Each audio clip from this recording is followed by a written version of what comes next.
So as I said, my name's Steve Myers. There's a few others out there in the PM. And thank you for enrolling in this. I have a passion on trying to disseminate this information as best I can. In my capacity as the, I buy and sell wines over at Easton Liquors on Elliott Road. And you're gonna offer us all a 10% off coupon, right? Making your class successful. well, I'll offer you one of the store's business card, but I'm not the owner of this establishment. So, but we always have a 10% discount on 6 bottles and a 15% on 12 bottles. Good, get that in there, Steve. Okay, but anyway, I started selling alcohol over 50 years ago. I spent the first 8 years with wholesale distributors learning the business before I bought my own store. And after I was selling retail for about 5 years, and getting to know the customers, I observed that many of my better customers were in ill health with diseases that weren't typically associated with alcohol. When you think of alcohol disease, you think of cirrhosis of the liver. And in my 20 years of retailing, one customer that I know had cirrhosis of the liver, and he was a Vietnam vet.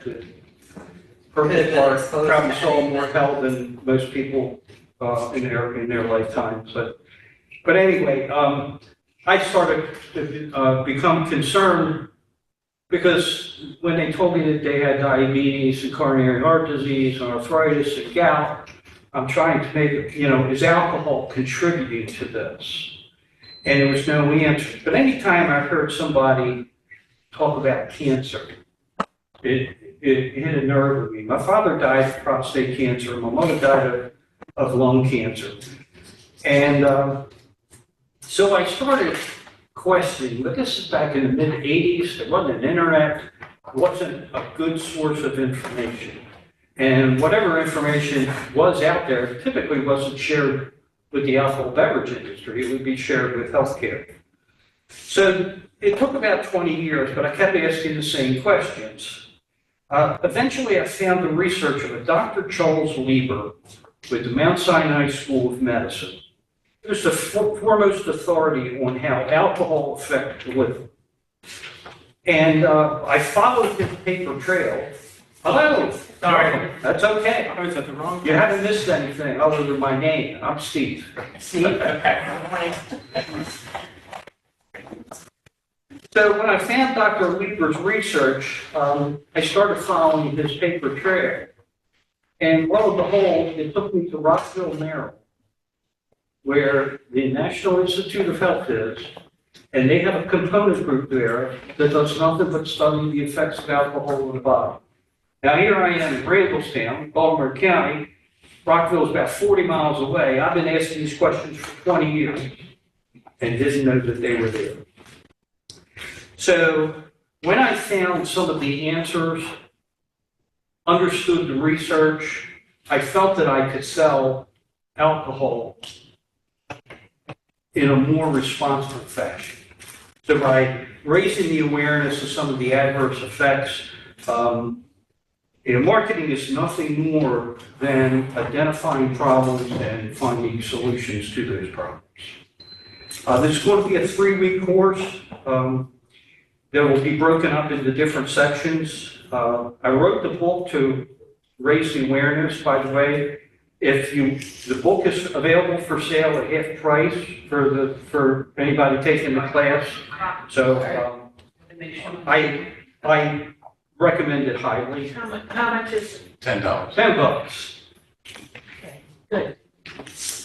So, because in here is going to be some different appendixes that instead of doing a lot of handouts, and this is something that, one of the things I want to ask everybody is share the message. Just share the message. It says, I can't talk to everybody, and I like to be able to get this information. Okay, you want to... Steve, just as a suggestion, you might call the spy, the Talbot Spy, to see if they'd like to have an interview with you or something like that. mean, that's a good source, I think, in public economy, just an idea. Okay, thank you. Sure. Great. All right, let me see where I left off. Okay, so there are 8 adverse effects of alcohol, both short and long term. The short terms are identified as 24 hours. Long term are 24 years. And these effects can actually shorten your lifespan by about 20 years if you're not aware of. The good news is that every adverse effect has a nutritional solution. So if you follow a good nutritional plan, you can add those years back into your life. The timing for this is ideal because down in Washington, D.C., they're going to be changing a lot of the way some of the government agencies work. And that's where a lot of the problems exist is down in D.C. So, but recently, about 2 years ago, the World Health Organization published a study saying that there was no safe amount of alcohol, making it sound like it was radioactive. And then the Surgeon General came behind that and says that alcohol causes cancer and we should have warning labels on the bottles. Right. Well, the information about cancer isn't new. I knew about it back in 2011. There was a study coming out of Australia that talked about the different cancers that you can have other than cancer of the liver. So we'll talk about that at a later class. But a more accurate statement that the Surgeon General could have made would be alcohol consumption causes oxidation, and excessive oxidation leads to cancer. Because cancer just doesn't happen. It's a progression. And we'll talk about that next week, as a matter of fact. So the new administration is going to be making some changes, and they're going to change the way we look at food, drugs, and healthcare. So what you're going to learn today from this is that alcohol is a food and a drug. It's classified as a food because it has calories, but these are what healthcare people call empty calories. They contribute nothing to your overall health and wellness. And it's considered a drug because it's a diuretic. A diuretic is any drug that causes urination. And alcohol can add calories. So it's also a group 1 carcinogen, as the Surgeon General indicated. It can cause cancer, but Weaver called it a highly toxic poison. And this is based on metabolism that we'll deal with a little bit later in the program. There is a safe amount. It is not radioactive. It's not going to kill you. The Surgeon General asked for warning labels on bottles. But you're going to find out that there's 8 adverse effects. So should there be a warning label for diabetes? Should be a warning label for coronary heart disease, gout, or arthritis? It's not going to work. And then the question comes up, do warning labels actually work? So let's move this thing along. Are you? Oh, I did because. Okay. You If you forgot. can do that, that's fine, because I know I'm gonna miss one, and I'll be on That's all right. 25 and it'll be showing 20 up here. Thank you, Steve. Is this where you want to do with the next? I don't know if you recognize this gentleman, it's C. Everett Koop. He was the Surgeon General, I think, back during Bill Clinton's administration. And they wanted to put warning labels on tobacco. Now, the reason I'm talking about tobacco is the alcohol beverage industry always followed, the marketing always followed what the tobacco industry did before. Kind of like the tobacco industry was blazed the trail, and the alcohol beverage industry came in behind and started duplicating it. My very first supervisor in the distribution system came out of the tobacco business. So what C. Everett Koop did was, if you remember, he did some public service announcements where, in a very droll way, this was his message. He has determined that cigarette smoking is hazardous to your health. And he said it in such a way, it was so droll that it just did not move the needle. What moved the needle was PSAs after that, where they had two teenage girls talking with each other, saying, I'm not going to kiss Billy because he tastes like an ashtray. If you know anything about marketing, logic doesn't sell, emotion sells. And that PSA started to move the needle where high school kids were starting to back away from tobacco. Next, one of the problems that existed is that the tobacco industry was actively trying to recruit kids. If you remember way back when, there used to be commercials for Joe Camel. Remember Joe Camel? Absolutely. Okay. Well, the alcohol beverage industry came behind that. I mean, if you remember some of the old Budweiser commercials with the frogs, Bud, Weiser, Bud, they were doing the same thing. So they started getting called out by substance abuse groups that you got to back off, you got to stay away from kids. So in this class, you're going to learn there's a relationship between alcohol and tobacco with soft drinks. I'm going to be talking about soft drinks because I'm in the beverage business. And when I first opened up my store, I got into the soda business in a very heavy way because I wanted to compete with the grocery store up the street. The course is going to uncover a couple conspiracies. There was a battle between the tobacco industry and Dr. David Kessler. If you remember that name, Dr. David Kessler was the director of the Food and Drug Administration, Clinton maybe, and he was trying to declare that nicotine was a drug and should be under the regulation of the Food and Drug Administration.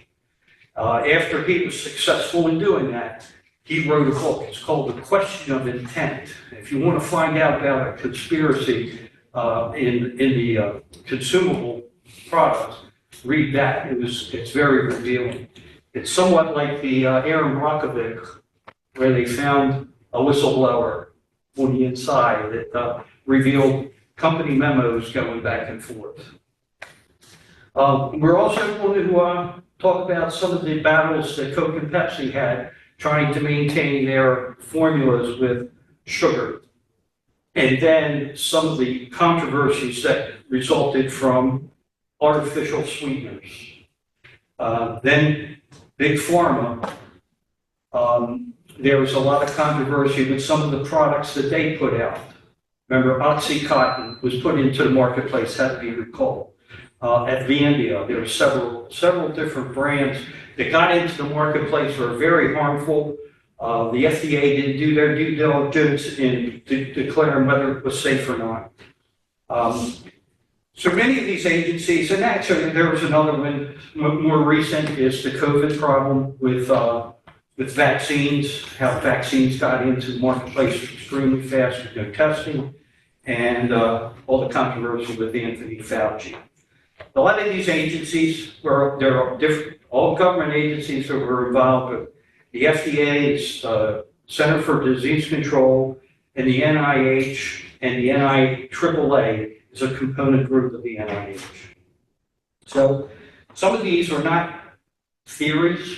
They've been proven that there's been some problems with some of the stuff that's come out of Washington, D.C. There are some health benefits to alcohol, but the industry is forbidden by law to put them on the label. You can't talk about it. The pharmaceutical industry will not allow any entity to make a health claim if they don't do the proper studies, even though there have been some drugs that got into the marketplace without testing. Their whole livelihood is driven by patents and trademarks. And you can't patent or trademark anything that comes directly from nature, like food. So when Linus Pauling years ago said vitamin C will help with colds, he got called down for that because it didn't have proper documentation behind it. So, okay, next slide, Dr. Thank you. This is a poster I designed to kind of like in one step diagram the program. I was hoping the resolution would be a little bit better. Is there any sharpness you can add to that, Trina? Let me go through and identify them. It's kind of hard to read. Yeah, I'm gonna have to close it in order to play with it. Okay, all right. Let me see. So you made this yourself? Yeah, Can't find it online? yeah, I probably scanned it, that's okay. Why don't you go back to the original? Yeah, I was Well, trying to see if I could make it I'll bigger. identify. Because actually, the poster's not even in the book. I published the book back in 2012, and gee, that was 13 years ago. There's a whole lot of update that I could put into the new book. But let me, here we go. Okay. One thing we're going to talk about today is this. This is blood alcohol concentration. This is the amount of alcohol that gets into your bloodstream, and the magic number with blood alcohol concentration is 0.08. That is the legal limit that you can have before you get behind the wheel of the car. Today we're going to talk about also a concept down here called malabsorption. Malabsorption is when excess of alcohol consumption blocks the uptake of nutrients into your body. And then we're going to talk about dehydration down here. Dehydration. How do you define excess? We'll talk about that in a little bit. It's on the blood alcohol concentration chart, and that's a couple frames down. But it has to do with body size, and it has to do with your sex. Males have a different tolerance to alcohol than females, and it has to do with the amount of hydration in the body. Okay?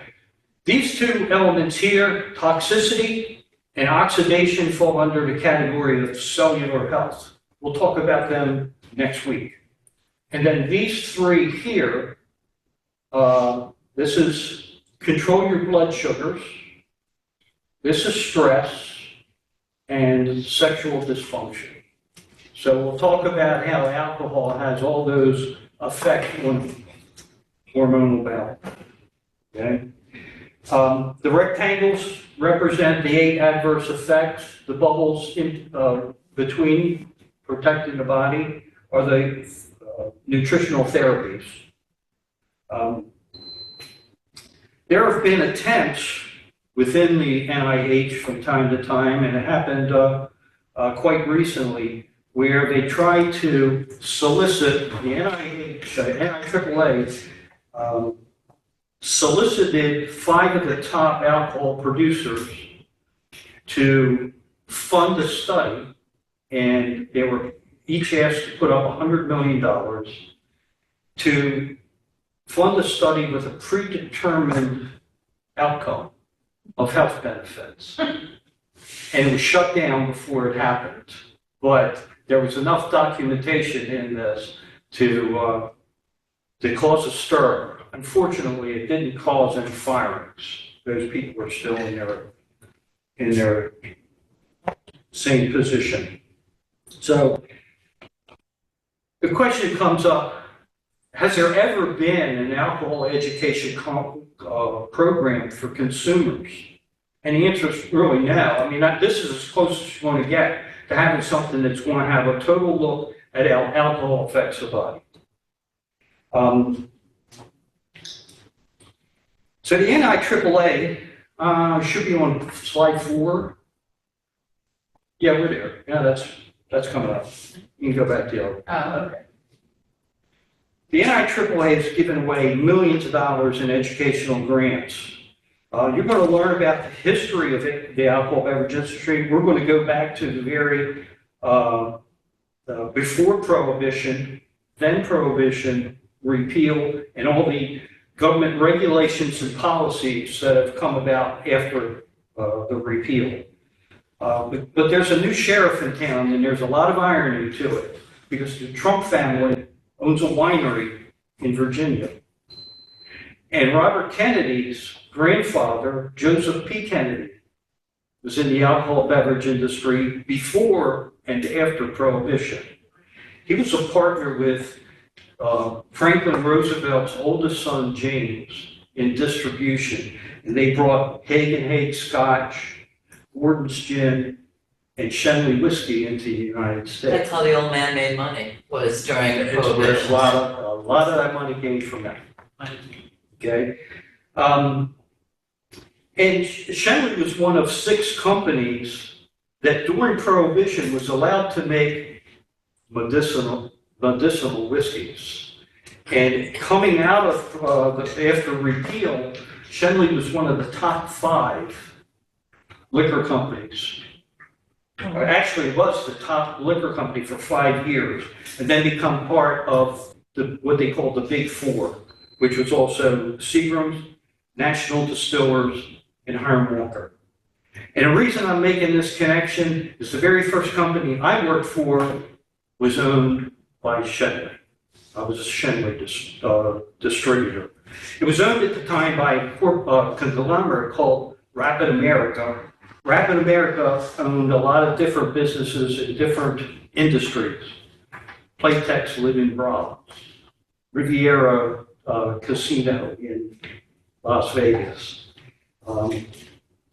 Very diverse, and one of the things that the Shenley arm of his conglomerate didn't get was a lot of attention. So they didn't create demand for the product. It was kind of laid on us as distributors to do that. I told you I became a retailer in 1982, and then shortly thereafter, the state of Maryland passed a law where everybody that sells alcohol has to have training on alcohol management. They're called vendor training. And the course that I took at the time was called the Techniques of Alcohol Management. This was back maybe in 1985. This is around the same time I made that observation that my better customers were in ill health with problems like diabetes, coronary heart disease, and the like. Anytime I heard about cancer, especially prostate cancer, it got my attention. At the time, prostate cancer was thought to be caused by red meat. And my father was in the wholesale meat business. So we ate well. We ate a lot of red meat. But when in 1999, I left the industry, but after being in the industry for 25, 30 years, you just don't walk away from it. I followed what was happening within the industry through trade publications. And several years later, I was introduced to a new type of beverage called functional food beverages. Functional food beverages is a category that the FDA had to create back in the 60s when Gatorade was brought to the marketplace. Gatorade did not fall into any category that the FDA had already created. You had carbonated soft drinks.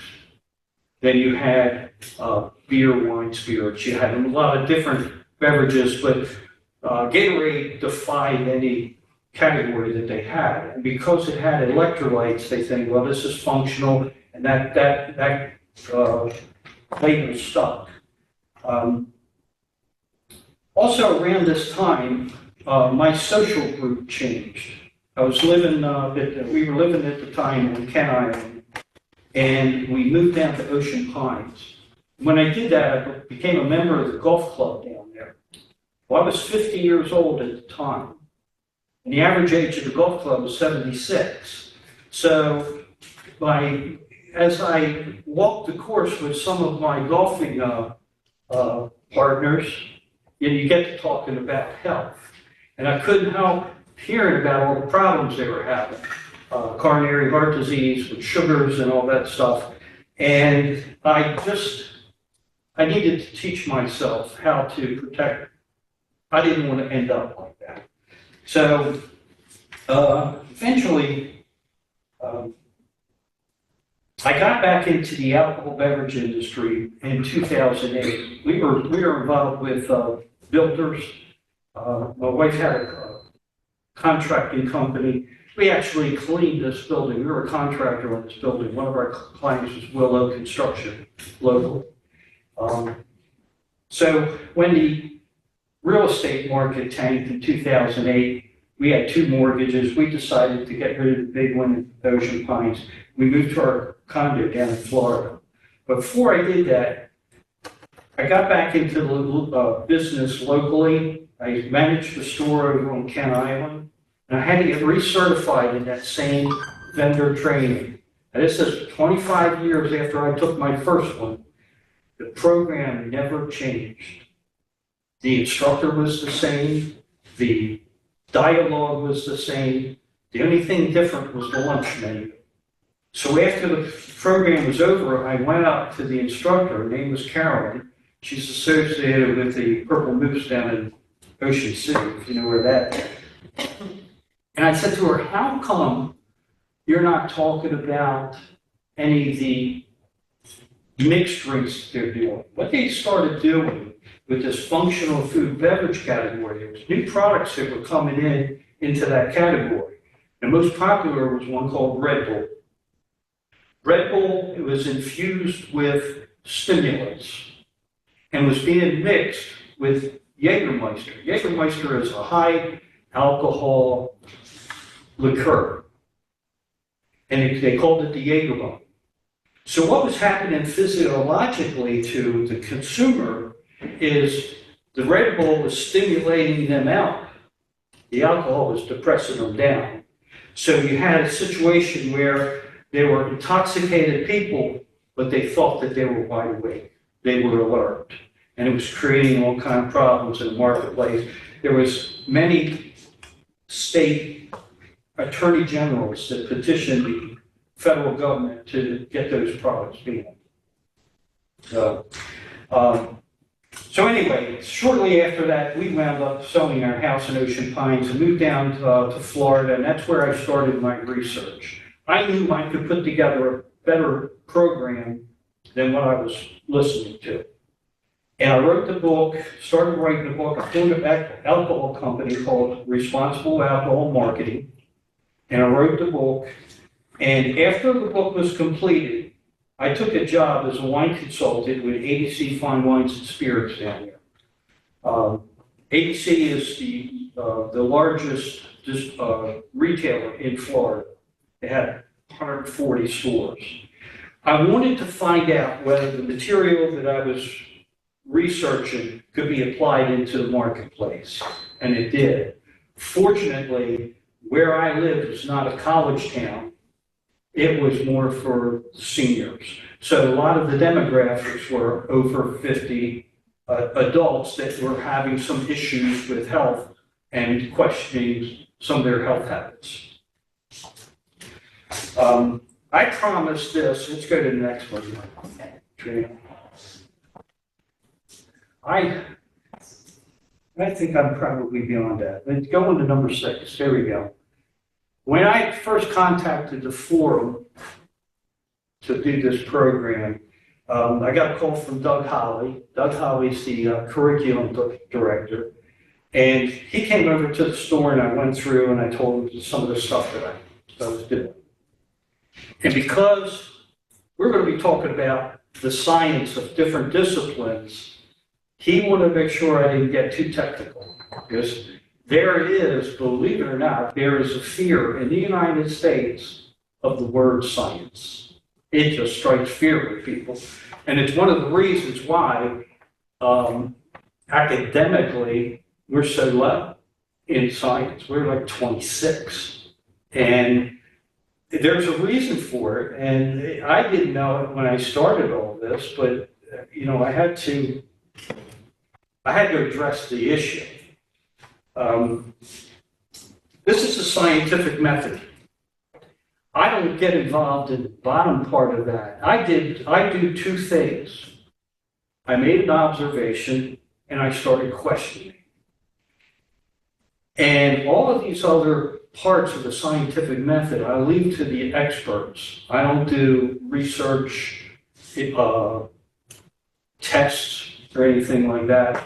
But you make an observation, you start questioning stuff, and if you ask those questions long enough, like 20 years of does alcohol have an effect on your health, you start getting answers.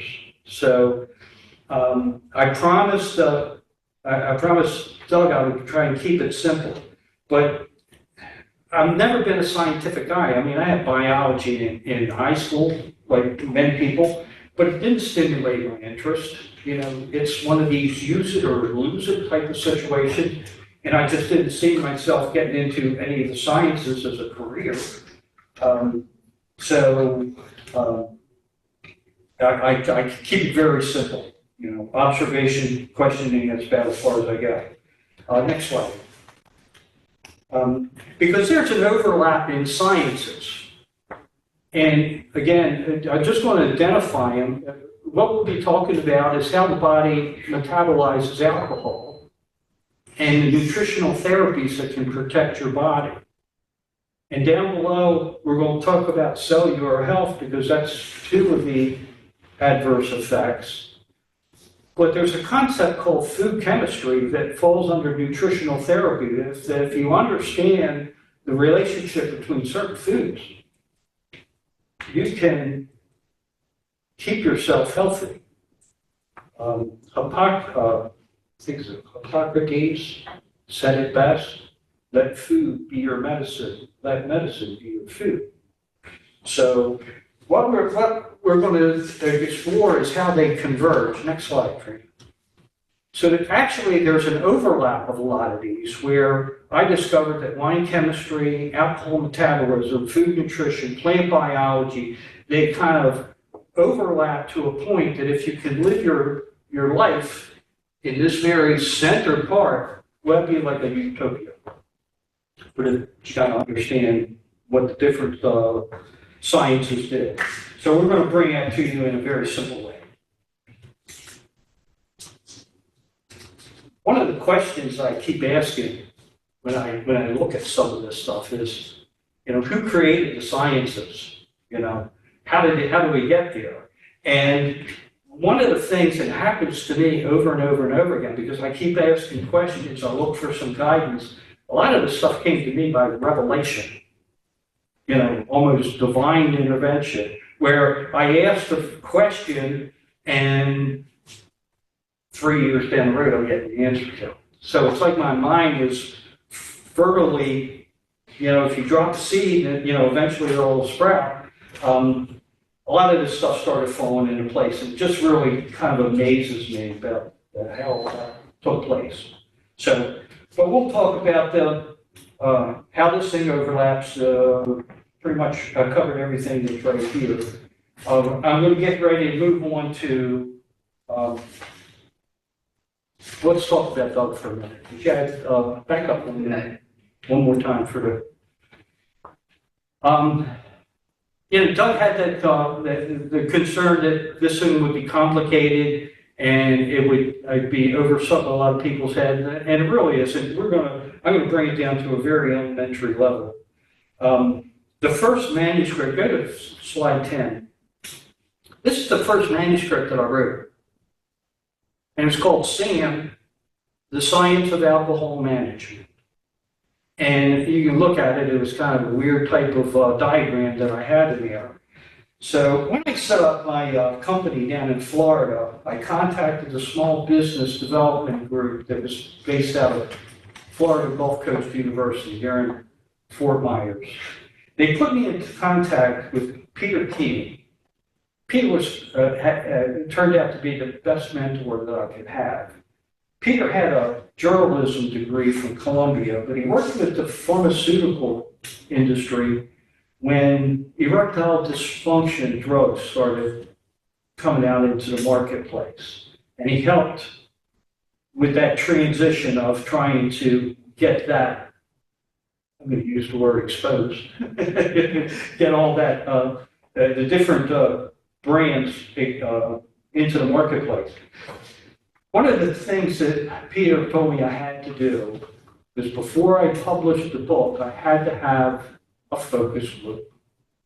And I was anxious to get the thing into the marketplace, and I didn't want to do it, but I did. So I put together a focus group. It's in the addendum. um, Appendix K. Two of the people that I chose for this were academics. One of them was my nephew. He was the principal in the Diocese of Baltimore up here. And he analyzed the manuscript as being at the 15th grade level because I was using too much of the language of the scientists. The other academic that was on the panel was Dr. Kathleen Kleinman. She was the director of curriculum at the Diocese of Venice.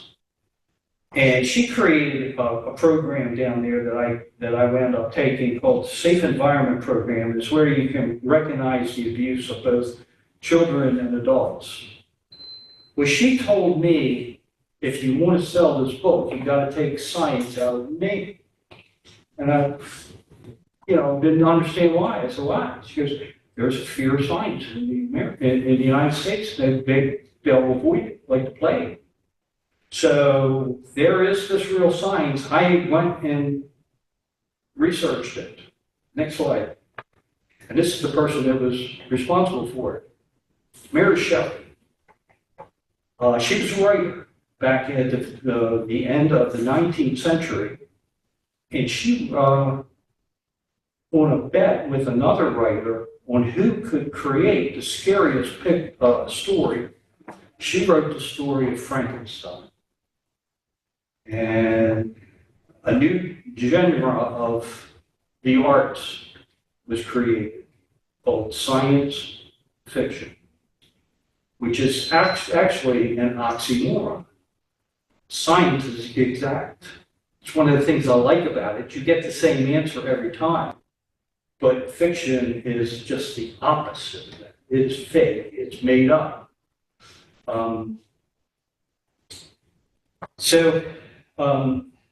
This was the reason why I understood it, and that's when I had to go back, sit down and rewrite the book, change the title, and then brought it down to what I was hoping would be like an 8th grade reading, just so that I could understand.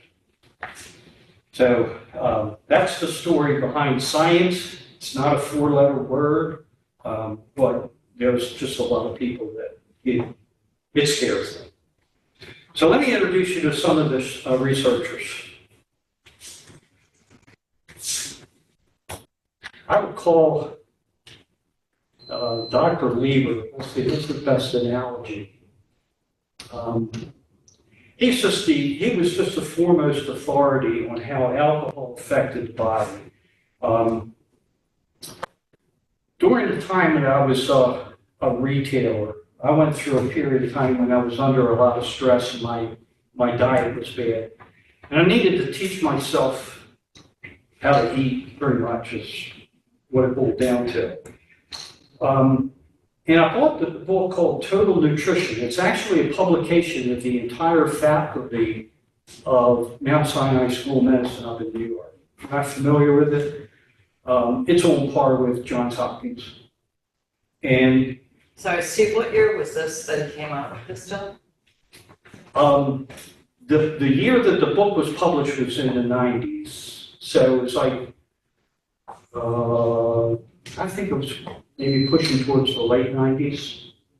And I bought it when it first hit, and just walking through a bookstore, it looked like, it looks like a Bible. It's thick. It's not a day read, that's for sure.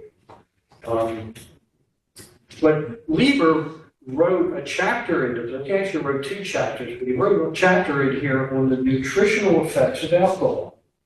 Now, Lieber was a researcher and a teaching professor at Mount Sinai, but he was also a practicing physician with the VA hospital in Bronx. So he had a patient base where he would do some of his research and see how it affected his patients. He was the foremost authority on how alcohol affected the liver. His patients had compromised livers, so he refused to use any type of pharmaceuticals. It would put an additional burden on them. So he worked with the dietitians and nutritionists at the hospital for therapies. You know, only about 25% of the doctors out there, medical doctors, have had any kind of training in nutrition. It's all pharmaceutical based, a pill for every ill. Next one. This is his bio that I pulled off the internet back in 2006, and I'm glad I did. You see the part that I have highlighted there? The Department of Medicine was named the Samuel Bronfman Department of Medicine. Mr. Seagrams, Huh? Mr. Seagrams. You know. I'm surprised. My sales reps don't know that. So I went to McGill, which is in Montreal, and the business school that I went to is the Sadie Bronfman Business School. Everything that they put their hands on will legitimize themselves. Yeah. Well, it did my heart good that the head of the alcohol beverage industry donated money to Mount Sinai to have their name put on. No strings attached. They had no vested interest other than, hey, if we can put out a better product, let's do it. And there it is, okay? When I got into the business in the 70s, Seagram 7 was number 1. Seagram's VO was number 3. In between there was Smirnoff vodka. And when I saw that, I knew I had to print it because things change. It's no longer named after Sam Bronfman. It carries Carl Icahn's name. So I'm glad I preserved that for eternity. But following Lieber's paper trail, it led me down to the NIAAA. Next slide. This agency was created, believe it or not, on New Year's Eve in 1970. The day of the year where there's more alcohol consumption than any other. On January 1st, there's more hangover suffering than any other day. The first director was a doctor named Dr. Morris Shavitz. He was a Harvard-trained psychiatrist, and his interest in alcohol was in neurobiology, on how alcohol affected behavior. Remember the name, we're going to talk about him a little bit later.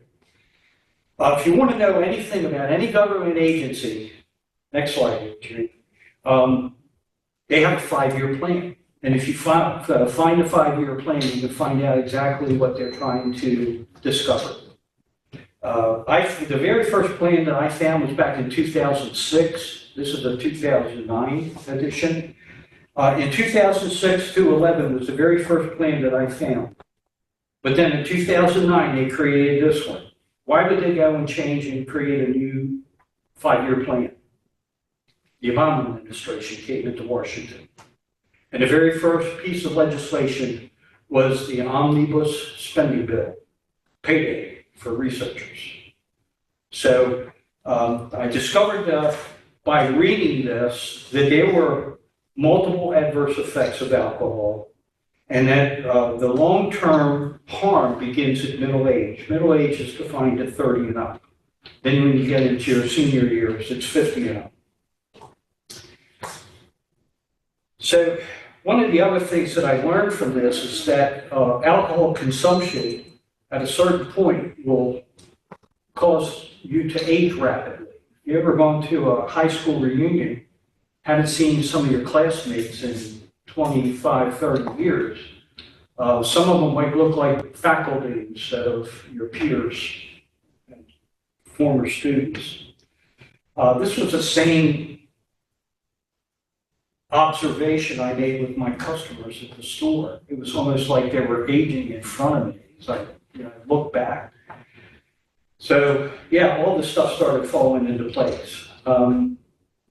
When I started Emerald, the education company, I made contact with a substance group out of Tampa. It's called Tampa Alcohol Coalition.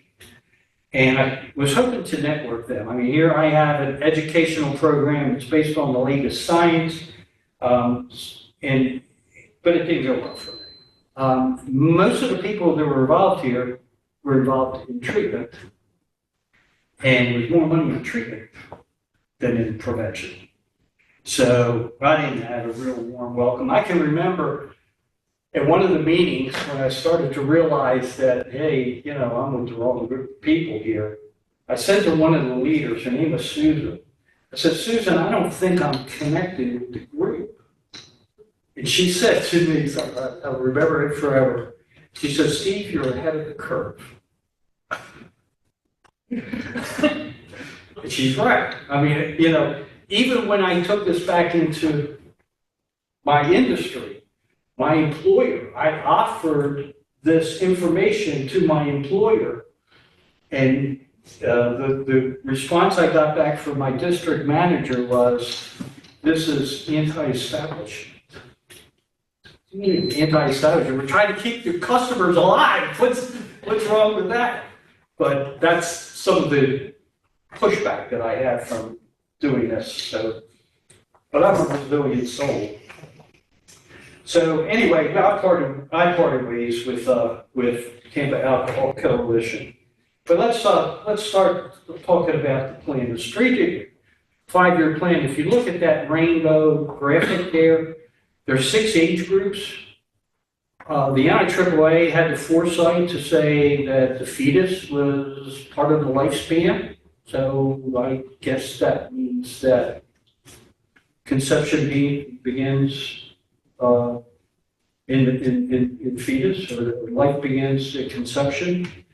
The very first 4 of them, the young adults takes an age group that's like 18 and a little bit beyond and into the 20s.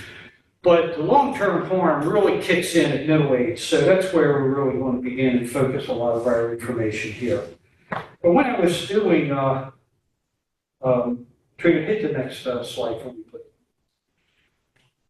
When I was doing this, I made contact with my church. I had to do some research into fetal alcohol syndrome. I didn't know a whole lot about it. I knew it existed, but I didn't know a lot about it. So this is a picture of a class that I was doing for Poor Children Pregnancy Center. And I just felt that the book wouldn't have been complete if I didn't have something in there about it. I kind of scaled it back. It gets a bit controversial with some people. One of the things I didn't know is that the human brain, it's kind of not common knowledge now, but it wasn't back then. It takes 26 years for the brain to be fully wired. Now, we're hearing about a lot of it now, but this was 2006, 7? No, it'd be around 2010. And one of the books in my library that taught me that is one about excitotoxins. It's written by a neurosurgeon, Russell Blaylock. You might recognize the name. Blaylock has another book out right now. It's called The Liver Cure. But the very first book that I read from him is called Excitotoxins. We'll talk about it a little bit later next week. But in the book, he goes into a chapter where he explains how the brain is wired. And it literally is where neurotransmitters start to grow within the brain to the point where they almost touch. Because that's what thought is. It's the transference of information from the left side of the brain to the right side of the brain. And there's like that light bulb that they show, Are you talking about going across a synaptic junction? Exactly. Yeah. So when those neurotransmitters get close, that's when you have thought. Fetal alcohol syndrome, those transmitters don't make that full connection. The electrical pulses don't go through. Right. So that was the cause for fetal alcohol syndrome. So that was one of the messages that, if you're pregnant, do abstain from alcohol for not only the 9 months, but if you're going to breastfeed, you got to go beyond that. And that was the message that I gave them. There was another message that we'll talk about a little bit later. I don't want to steal thunder, but it had to do with other beverages. So, anyway, fetal alcohol syndrome was identified by two pediatricians. Their name was Smith and Jones. I didn't make that up. That's their names. And in 1973, they published a study that identified it. They followed it up 2 years later with a study that said that fetal alcohol syndrome was incurable, but preventable with abstinence. Then he went on to say that since most outcomes, about 47%, led to mental disabilities, the best course of action is abortion. And that bothered me. It bothered me. It bothered me when people in my industry sell something like Red Bull and mix it with alcohol. It bothers me when I hear of DUIs and things like that. Every time there's a problem with alcohol, I feel like I'm getting a black eye as well. Go ahead. How do they know that the pregnant woman gave her fetus fetal alcohol syndrome? I mean, It was through questioning. You know, once they identified, what they did is they identified that a lot of the children they were treating had facial deformities. Okay. That's one of the telltale signs. So in doing that, they started comparing notes, and the common denominator was that all those mothers had alcohol during pregnancy. So that's pretty much how all that information came out. but how do they know that the fetus should be aborted? Well, they didn't know that it should be aborted. They were making an assumption that that child was going to grow up with a disability. They can actually do cilia tests from the Oh, they fetus can do a itself. test? They do it when they do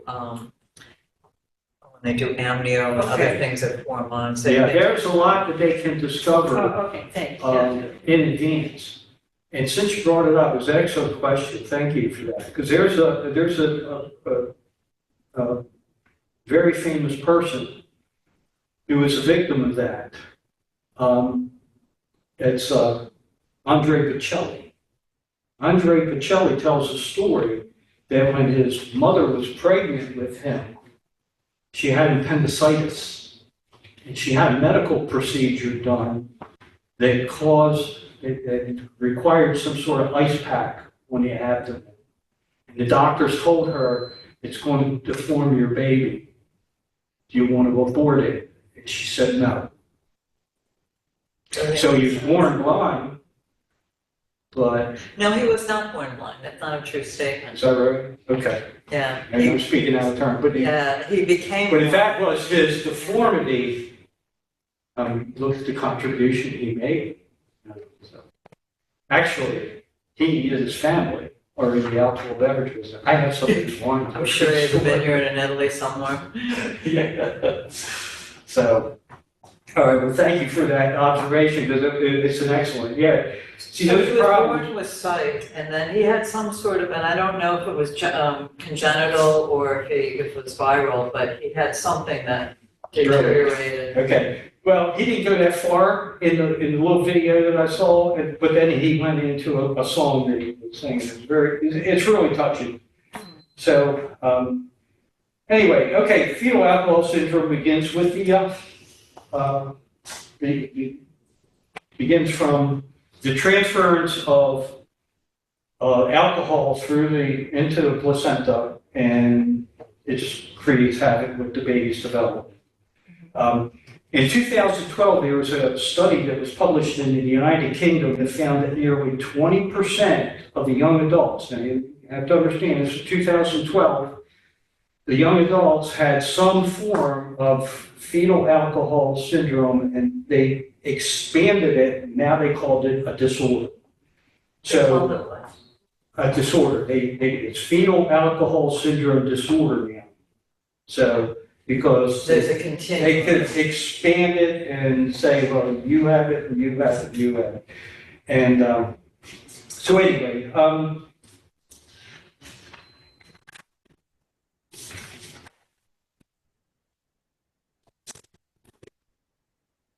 there's going to be a relationship. I'll talk about this a little bit later. But the other birth defects is autism. And I found in doing the research into fetal alcohol syndrome and rereading Laylock's book on how the brain is wired, he made the same thing. He gives an indication that there is a product in diet soda that causes neurodegenerative diseases like dementia and Alzheimer's and Parkinson's. And by extension, knowing how alcohol affected the baby's brain, many of the women, I'll get into this a little bit later with some documentation, but many of the women, their drink of choice was diet soda. And we'll talk about it a little later. So anyway, go to the next slide here, Trina.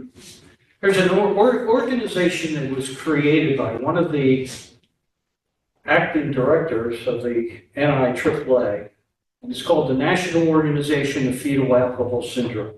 And there came a time when they were going around the country and doing training, and the director of the Pregnancy Care Center found out about it, and in a meeting that we had, she said, I'll go to this if you go. And I said, well, I'll go if you go. And we went to get training on fetal alcohol syndrome. So I did a little research into the organization, and the board of directors reads like a who's who of dignitaries. It was championed by the South Dakota Senator, Tom Daschle, and his wife. And there was a lot of other dignitaries there. Kevin Costner was on the board, and Jane and Jimmy Buffett were involved in this organization as well. Their focus was to spread the word and try and get mandatory signage legislation in every state. I picked up on it when they were 25 years old. In 25 years, they recruited 25 states. So they weren't very effective with their message. But if you go back and look at the board of directors, you got Jane and Jimmy Buffett were in the alcohol beverage industry. They created Landshark beer. It was distributed nationally by Anheuser-Busch. So they had the connections, and by the time I started trying to contact them, they had the Margaritaville brand was everywhere. So they had restaurants. So, I mean, they were heavily involved in the alcohol beverage industry. So I tried to contact Jane, and got as far as her executive secretary. I think Jane was Savannah area. In fact, they named their first child Savannah. She, I don't know what's going on. okay, you can advance. Screens are popping up. Okay. All right, if you can keep it there, I'm not quite. Well, you can't see it, but it's covering up for me. Is Okay. that where we were? I lost track now. I think it jumped ahead. So anyway, getting back to, there was a acting director with the NIAAA. His name's Dr. Ken Warren. When the Obama administration took over, 2009, the director of the NIAAA retired first year. And he created, he named the acting directors as Ken Warren. And what I found very strange is Ken Warren was the acting director for over 6 years. Never replaced the director. And the best I could tell, because I had some contacts with his office, is that he traveled the world to spread the word about fetal alcohol syndrome. And mostly it was in countries in Africa, third world nations. And now it's coming out that there was a lot of government money going through United States aid to government NGOs, and no fast falls into that category. So anyway, the reason I think that there was a connection to marketing, to tying this in with abortion, is Dr. Ken Jones, which was one of the pediatricians that identified FAST. He was the one that said the best course of action was abortion. Be that as it may. Let me get into the history of the alcohol beverage industry. I'm going to take you back to the turn of the 19th century. I think You okay? you must have put transitions in because it's changing by itself. Well, Keep I going didn't mean it to back, keep going back and it keeps jumping be. forward. Really? Okay. Well, let me give you a quick history. If you go back, the temperance movement was really created to try to temper the desire for alcohol. And you saw a lot of it in westerns and movies about the Old West, the Wild West, that, you know, whiskey was evil, but so small towns, the saloons were the social gathering place. So, and in the 2008 election cycle, Hillary Clinton was at a town hall meeting, and she described herself as a turn of the century progressive. And I didn't know that the progressive movement went back that far, so I investigated. Well, that their involvement got prohibition passed in 1920, and prohibition became a problem because now you had high demand for the product and no supply. And whenever you have that, you'll have people who will try to get it other ways. And it led to a lot of crime, organized crime. This was the rise of the mafia. And it took 13 years, but then Americans said that we had enough, we need to change. So they repealed prohibition, but before they did, John D. Rockefeller Jr. stepped in. His interest in this, he was like many other industrialists of the time during the machine age, Carnegie. Their main concern was employee. Sounds a lot of what Doge is doing today. But Rockefeller stepped in and he commissioned 2 attorneys to investigate how the state should go forward. And Raymond Fosdick, I'm on 20 if you can get there, Trina. Yeah, There we go. I think part of the problem is that we left this on and it's getting confused. Okay. I don't need that. Raymond Fosdick and Albert Scott, they traveled the world to find out what other countries were doing, what worked, what didn't work. And they wound up publishing this book called Toward Liquor Control. In it, they made 5 recommendations. First recommendation was separate liquor from beer and wine. Liquor is evil, and many places still do that today. If you go down to Florida, you can go into a Walgreens and see beer and wine in Walgreens. But to buy vodka, you got to go outside the door and into another door to buy spirits. Same with Sam's Clubs, Costco. Unless you're a full-fledged liquor store, you can't sell liquor with beer and wine. They tried to change it. ABC didn't want it. So anyway, the second recommendation is who would sell it? How are we going to market this? Through government monopoly or through private enterprise and a licensing system. And some states took one or the other. Maryland did both. Montgomery County sells alcohol wholesale to the restaurants. Then the third issue was taxation. And it was, if you talk about taxation, the main question they asked is, why should we tax it? If you think it was to raise revenue, you're wrong. The taxation on alcohol was for social control.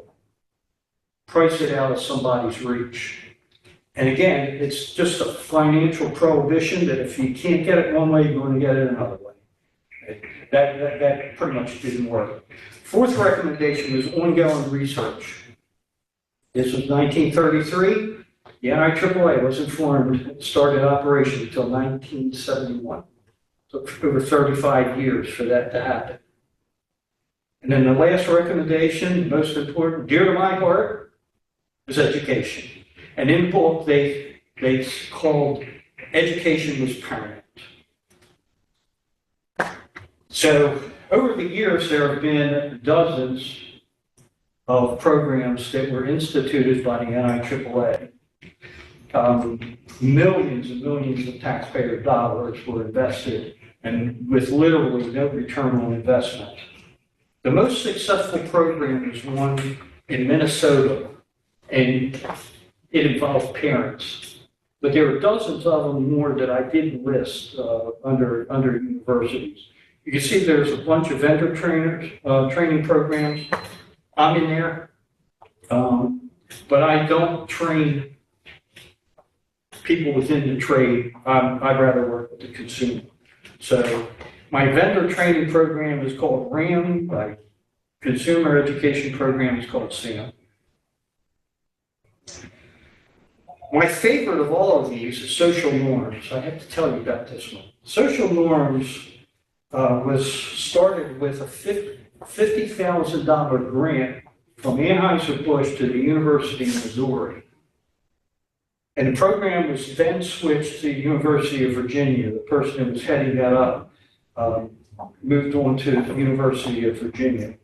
The social norms theory states that explains how our behavior is influenced by misconceptions of how our peers think and act. And UVA became that model program. They did a lot of this stuff by putting out, one of them were called bathroom stalls. And they would take a piece of paper and tape it onto the inside of the bathroom stall so that when you were sitting there and you had nothing to read, it would say 14% of the incoming freshmen don't drink. Well, by extension, that means that 86% did. But anyway, that was their approach. And UVA wound up being the model program for universities until Yardley Love went there. Yardley Love was a girl from Cockeysville, Maryland, and she went to the University of Virginia on a lacrosse scholarship. And in her senior year, she was beaten to death by her ex-boyfriend, drunken rage.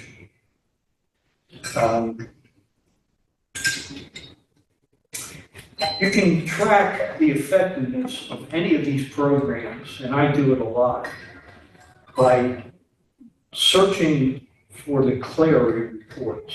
Clary is C-L-E-R-Y. The Clary reports are crime statistics that are submitted to the FBI by any university who receives government money.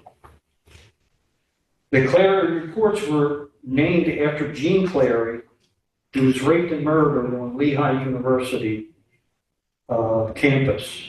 It was one of 38 violent crimes within a 2 to 3 year period. So I went back into the Clary reports, and the year that Yardley Love died, there was no homicides. The year after, there was no homicides listed. So let me compare my program to another. TIPS is the #1 vendor training program in the country. It was created by Dr. Morris Shavitz. He was the Harvard-trained psychiatrist that was also the founding director of the NIAAA. He had more access to all of this information than I did. But instead of creating a program for consumers, he came up with a vendor program. The difference between he and I would imagine, is I had contact with consumers where he didn't. His office was on the campus of the National Institute of Health. TIP stands for Techniques in Preventive Service.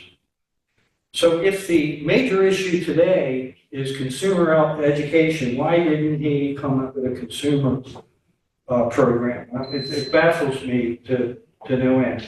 He's no longer with us. His kids, his children now run the operation. My perspective was to help the levels of my customers. And, call me a greedy capitalist or, a humanitarian, but to me, selling fentanyl doesn't make sense. I mean, when the product that you sell creates the demise of your customer base, doesn't make sense. So, anyway, Talbot County adopted TIPS, so I have to tell you this story. There came a time when I came back from Florida. I was working with Harris Teeter, but I approached Talbot County about adopting my program as their vendor training program. And they said, well, contact the liquor board, get on the docket. And I did. Before my time before the board, there was a case on overservice, so I gotta tell you that. Because this is an episode right out of Cheers. There was a woman that came into the restaurant bar on her 22nd birthday. By my count, she had 8 free drinks purchased for her. Beer, seltzer, rum and coke. Eventually, when she got up to go to the bathroom, she fell, hit her head, was unconscious. So they called an ambulance, took her to the hospital. She didn't die, but they pumped her stomach. So at the time, the TIPS program, I don't know if it's changed. I know some of our employees have gone to TIPS.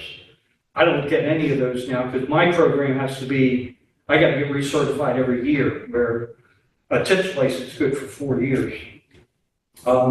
But TIPS didn't have a blood alcohol concentration chart, but I do. So, next one.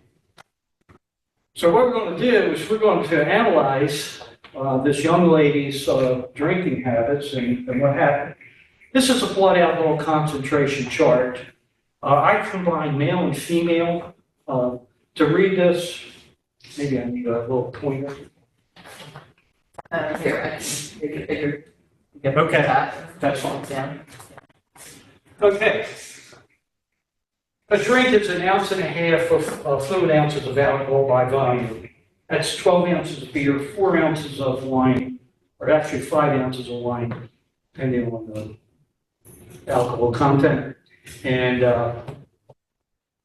1.5 ounces of a mixed drink. You have to determine the body weight because it's going to be different. Everybody's body is different, and it has to do with their hydration. So if you go down the very left-hand column, it's the number of drinks. So if you go down to 8, if you can scroll that up a little bit, Trina, there we go. And actually, we need to get to that top. We need a stairway. Yeah. See if you can minimize it again. So get it back to original scale. There we go. Okay. Let's make the assumption she was 140 pounds. She wasn't there at the hearing. I don't know what she big or small or what. But let's make the assumption she was 140 pounds. She was a female and she had 8 drinks. So we have to go all the way down to here. And lo and behold, the female is the bottom number down here. Her blood alcohol concentration is 0.26. Legal limit to drive a car, 0.08. So she was, what, 3 times over, more than 3 times over the legal limit. And those numbers that you see there in bold is the lethal limit. So once you get that high up, you can die of alcohol poisoning. And this happens every year on college campuses, where these kids are away from home for the very first time, and they get caught up in the social life of college life. And it always happens that they'll either die of alcohol poisoning or from a fall, or even worse, they pass out on their back, they vomit, and drown in their vomit. Happens a lot. Now I was in Florida, the Spring Bay capital of the world. So anyway, here's how you can control that. There's a nutritional way of controlling. It's with protein. Next slide. No, give the other one. No, I'm sorry. Are you looking for the video? No, 25. No, on slide 25. There we go.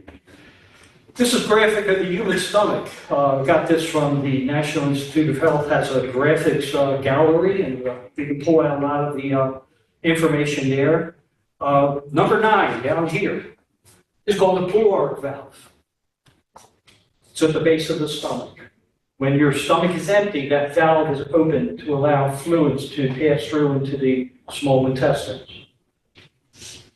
When you eat protein or fat, it puckers up and closes. It's a sphincter muscle. And it happens automatically. You have no control over it. So the more fatty the food, you can block 80% of it with protein. If you're eating something that's even fattier, you can block it 100%. It doesn't last forever, but it gives the person enough time to eliminate the alcohol in their stomach just by breathing, talking. Any loss of moisture, whether it's perspiration, urination, or your breath, your alcohol content level will come down. Simple, huh? Did you all know this? No. Never heard it before? I didn't know about it until the very first TAM class, but that was back in 1985. It's not new stuff, but it's like the best kept secret in the world. But who would not want to expand on that, especially if you had a bar and your favorite appetizer was wings? The more wings you eat, the less alcohol that's going to get into your bloodstream. Oh, sorry, but I had it turned on. So you don't drink on empty stomach. Just turned it on. Well, that's a good point. Bill just said, it's why you don't drink on an empty stomach. But it's not the whole equation. Because if you're eating carbohydrates. Is this from experience, Bill? That's what I heard. Well, if you're eating carbohydrates, the caloric valve is not going to close. So you can have pasta, and unless there's a lot of meat and sausage in that pasta, it's not going to have an effect on the caloric valve. It's got to be protein or fatty foods. And that's one of the problems because most women avoid those foods. And what did you say about hydration? If the hydration goes down anyway, that you're less likely to really affect life? Well, No, you're more likely.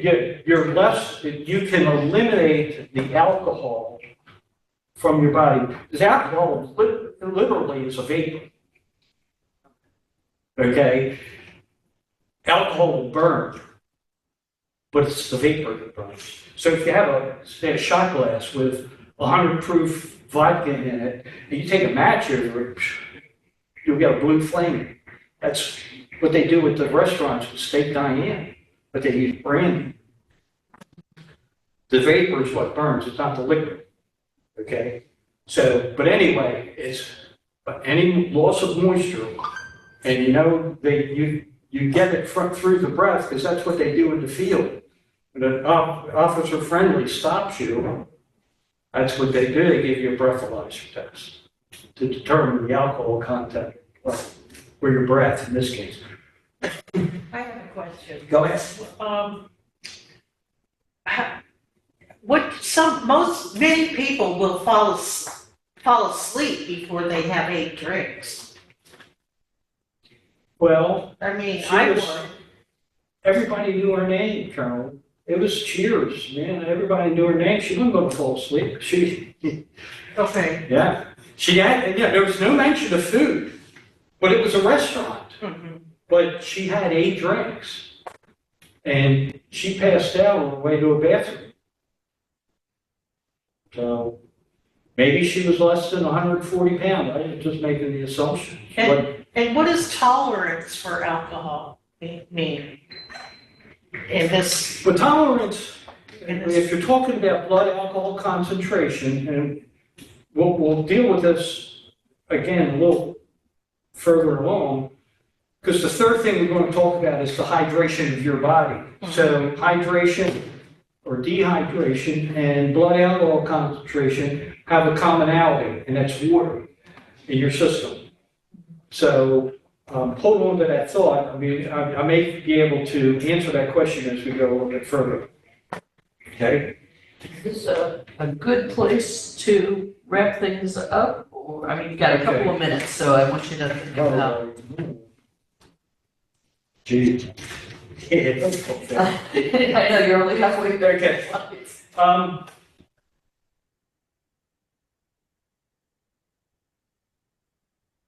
Let's see, let me skip that. I got to tell you about this story because it kind of tugs at your heart.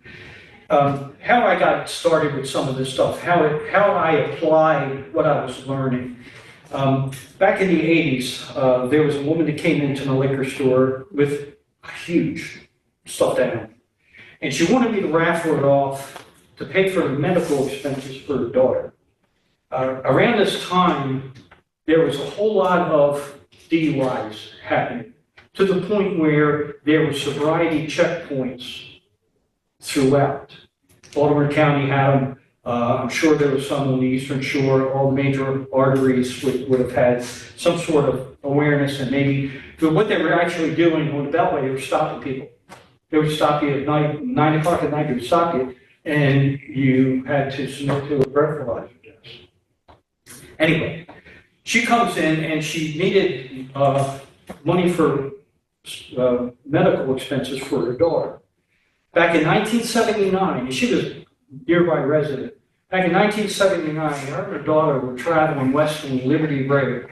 You get up into Carroll County and Frederick County, it's rolling hills. It's not flat like you have on the Eastern Shore. This is 10 o'clock in the morning. So here's a car that comes over the crest of the hill, crosses over the double line, and smacks into them head on. Her daughter became the youngest quadriplegic person at 6 months old. And she started Mothers Against Drunk Driving on the East Coast. She had a counterpart on the West Coast that did the same thing. So that made me change the way I sold alcohol, because I cleared all the cigarette displays from the front, and all my impulse items were meat, cheese, and nuts. Planters peanuts, Slim Jim beef sticks, often cheese crackers. 3 forms of protein.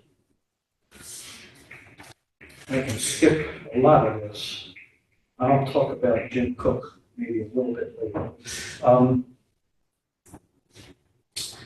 I got to tell you my Mr. Peanut story. Go to slide 29. When I got the Welcome back to Sam. Okay. Go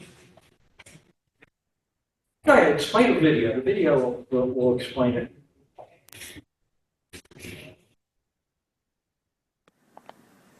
Welcome back to Sam, Simple Alcohol Management. My name is Steve Myers. In this segment, you will learn a short-term effect of alcohol, blood alcohol concentration, and how to control it. You control it with protein. Alcohol gets into the bloodstream 2 ways. 20% is absorbed through the lining. 80% passes through a valve in the base of the stomach. If your stomach is empty, that action is rapid. This is a graphic of the human stomach. At the very bottom is the pyloric valve. which allows certain foods and beverages to pass into the small intestine. However, in the presence of protein, the valve closes to allow the stomach time to break down the food. By closing the pyloric valve, 80% of the alcohol is delayed from passing directly into the bloodstream. This delay allows the body time to eliminate it by other means, mainly through breathing. Simply by eating protein, cheese, meats, or nuts, you can block the flow of alcohol into the bloodstream. This is not new stuff. I learned it back in 1985 when the state of Maryland mandated that alcohol retailers attend alcohol certification classes. We immediately applied it by selling impulse items of nuts, meats, and cheeses. Mix or match 3 for $1. I thought everybody else was doing the same thing, but I was wrong. 30 years later, many of us in the alcohol beverage industry do not know the importance of protein. But let me tell you about a man who does know. His name is Dr. Joe Wattis. He created the first light beer and was a consultant to Jim Cook of the Boston. I get the gist of what it was. What I want to talk about there is that when I wanted to set up a website, I wanted to have it catchy. I wanted to use some animation.